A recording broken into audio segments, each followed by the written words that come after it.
Assalamualaikum warahmatullahi wabarakatuh. Kami Robi Aksif Sabili dan Rofi Aryadatul Ais dari kelas 12 Agama Madrasah Aliyah Negeri 1 Madiun. Kami akan memaparkan materi ilmu tafsir kelas 11 bab 8, yaitu Amsal Al-Quran dalam memahami ayat Al-Quran. Mari kita simak pembahasan berikut ini. 1. Pengertian amsal. Amsal adalah bentuk jamak dari masal atau perumpamaan atau misil, serupa atau masil. Sama halnya dengan kata syabbah atau syabbih. Dalam ilmu balaghah, pembahasan yang sama ini lebih dikenal dengan tashbih. Pengertian secara bahasa atau etimologi, amsal menurut Ibnu Al-Faris adalah persamaan dan perbandingan sesuatu dengan sesuatu yang lain. Menurut Al-Aswahani, amsal berasal dari kata al-musul, yakni al-intisab atau asal bagian. Masal juga berarti mengungkapkan perumpamaan. Amsal menurut pengertian istilah atau terminologi dirumuskan oleh para ulama dengan redaksi yang berbeda-beda. 1. Rasyid Ridha. Amsal Al-Quran adalah kalimat yang digunakan untuk memberi kesan dan menggerakkan hati nurani.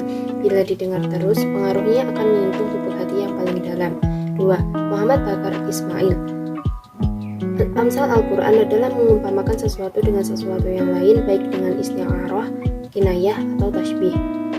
Sedangkan menurut Ibnu Al-Qayyim, amsal Al-Quran adalah menyerupakan sesuatu dengan sesuatu yang lain dalam hukumnya, mendapatkan sesuatu yang abstrak dengan sesuatu yang konkret, atau salah satu dari keduanya dengan yang lainnya. Berdasarkan pengertian tersebut, dapat disimpulkan bahwa amsal Al-Quran adalah menampilkan sesuatu yang hanya ada dalam pikiran atau abstrak dengan deskripsi sesuatu yang diindra atau konkret melalui pengungkapan yang indah dan mempesona, baik dengan jalan tashbih, isti'arah, kinayah, atau mursal. Dilihat dari segi istilah, amsal dikenal dalam Al-Quran lebih tepat digunakan untuk mengacu pada kesan dan sentuhan perasaan terhadap apa yang dikandungnya, tanpa mempersoalkan ada atau tidak adanya kisah yang berhubungan dengan amsal itu. 2. Macam-macam amsal. Menurut Man Al-Qotan, amsal dibagi menjadi 3 bagian, yaitu amsal musharrahah, 2 amsal kaminah, dan 3 amsal mursalah. Yang pertama, amsal musharrahah. Amsal musharrahah adalah amsal yang jelas, yakni jelas menggunakan kata-kata perumpamaan atau kata yang menunjukkan penyerupaan tasbih. Contohnya, masaluhum kamasalil ladis tauqada naro falamma atma haulahu zahaballahu binurihim wa zaraqahum fi dhulumatil la yubsirun.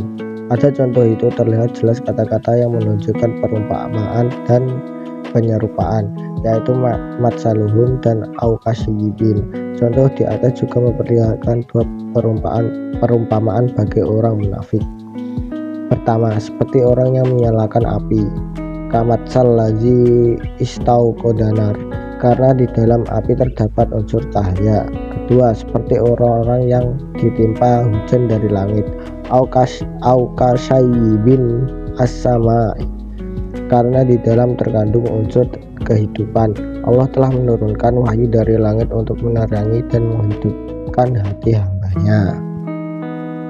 Yang kedua, amsal kaminah. Amsal kaminah adalah amsal yang tidak menyebutkan dengan jelas kata-kata yang menunjukkan perumpamaan, tetapi kalimat itu mengandung pengertian yang mempesona, sebagaimana yang terkandung di dalam ungkapan singkat ijaz.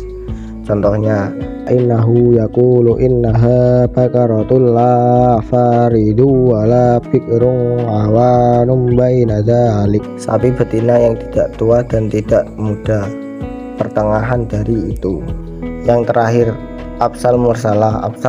Amsal mursalah adalah kalimat-kalimat Al-Quran yang disebut secara lepas tanpa ditegaskan redaksi penyerupaan, tetapi dapat digunakan untuk penyerupaan. Contoh berikut ini: laisa laha min dunillahi kashifah, yang artinya tidak ada yang menyatakan terjadinya hari itu selain Allah.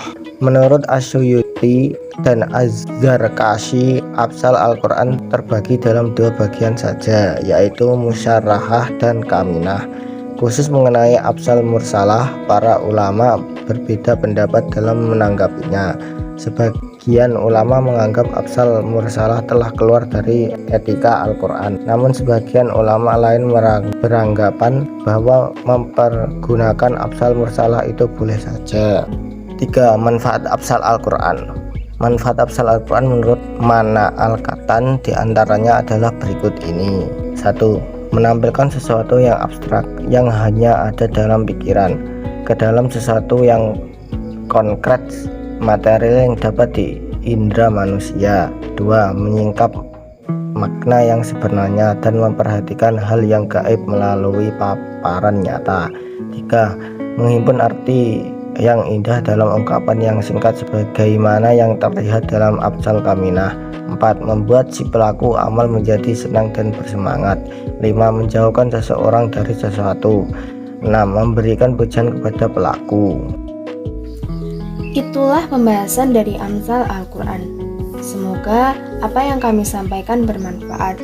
Terima kasih telah menonton. Wassalamualaikum warahmatullahi wabarakatuh.